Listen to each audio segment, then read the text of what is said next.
I'm Bugsy and I'm an addict. I'm going to be reading just for today, August 23rd, 2024, Decision Making, page 245, basic text, page 90.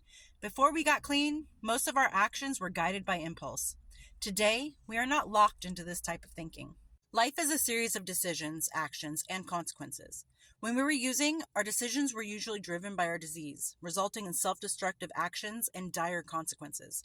We came to see decision-making as a rigged game, one we should play as little as possible.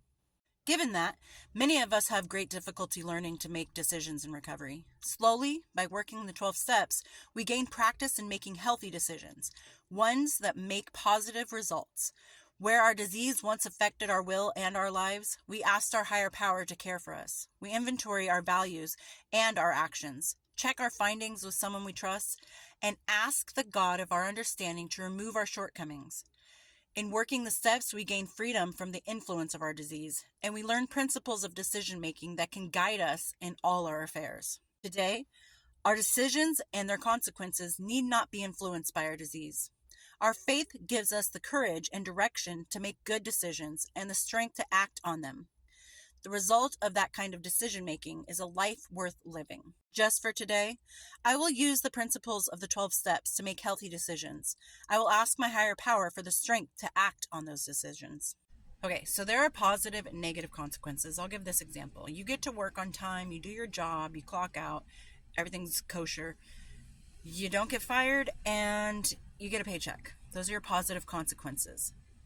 Your negative side is that you don't show up to work, you're late all the time, you don't do your job, you're probably going to get fired or written up, and you're not going to get paid for the hours you didn't work. You'll probably just get your last paycheck. So I think the problem is that people hear the word consequence and they immediately think, oh, I'm in trouble. What did I do? Oh, this is bad. When consequence is just an outcome. So it can be positive or it can be negative. And the choices that we make in recovery are very important because we can't work on impulse. We can't act on impulse anymore. How many times have we acted on impulse to go pick up, to be able to get our fix? When we think back on it now and like, oh my God, I can't believe I drove 100 miles just to pick up a sack. Like, that's ridiculous. But we were acting on impulse then. Today, we have the chance to act with logical thinking. Is this worth my time? Is it healthy for me? Will it make me happy? And we have to actually step back, look at the whole picture, maybe break it down into segments to see what really needs to be done and is the consequence of this choice and decision and action worth what I'm about to do? Is my recovery going to be interrupted because of this decision? We avoid certain people and places because we know that they could be triggers or they aren't good for us. We didn't have a very good way of making decisions because we sometimes didn't know how to say no. That's what got us into addiction for the most of us. And we acted on impulse. And when it came to getting our fix, some of us would do anything. And when we look at it now, we should have boundaries set for ourselves. We're like, no, I'm not going to do that. No.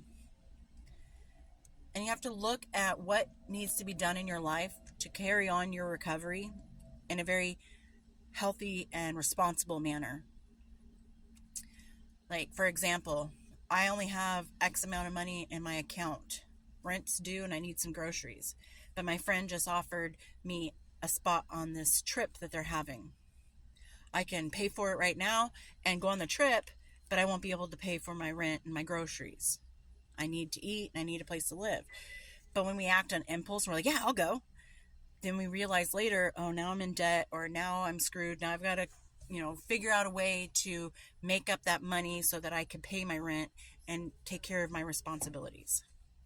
And I'm going to be real with you. Sometimes decision making isn't fun because sometimes you do have to make choices like do this fun thing or pay my bills.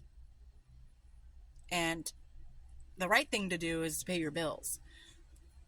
But then it kind of feels sucky because you don't get to enjoy this, vacation or this trip or whatever it is that, you had to pass up in order to be responsible. And sometimes decision making isn't fun in the sense of just life. There are things in life that we have to choose to do that could be really hard. And I'm going to go real dark on this one, but maybe you have a loved one who's sick and you may need to make the health decisions for them. That's not easy, but it's necessary. So sometimes decision making and choices aren't easy. They're not fun. They're not something that you really want to think about. But now in recovery, we do have to think about these things, and we can't think of them with impulse. And sometimes we have to take the emotion out of it and put the logical sense forward and be like, okay, this is the choice that needs to be made, and this is how we're going to have to proceed. But consequences, like I said, can be positive. They could be negative. Don't let the word consequence scare you, because it's not like you're in trouble. Like I said, it's an outcome. It's something that you get in return for an action that you have portrayed or you have acted upon. And it can suck, but it's worth it. And we're in the place in our life where we can make responsible grown-up decisions and be proud of ourselves for doing so. And when you make these good decisions, or you make these decisions not on impulse, but you actually took the time to think about it, you start to feel like a grown-up. You start to feel like you've done something with your recovery. And it's okay to say no. Those decisions that you have to make sometimes come from people asking for favors. Sometimes you just say no. And sometimes you say yes, even though somebody else might not agree with you agreeing to do something. It's not their choice to make. It's yours. We made the biggest choice in our life to get sober and get clean and live in recovery. We need to respect that decision that we made, because it was for the best. And we deserve to have a good life. And if your choices and your decisions are what are going to lead you into a good life, you better make the good ones. And I hope everyone's doing well out there, and I'll talk to you later. Bye.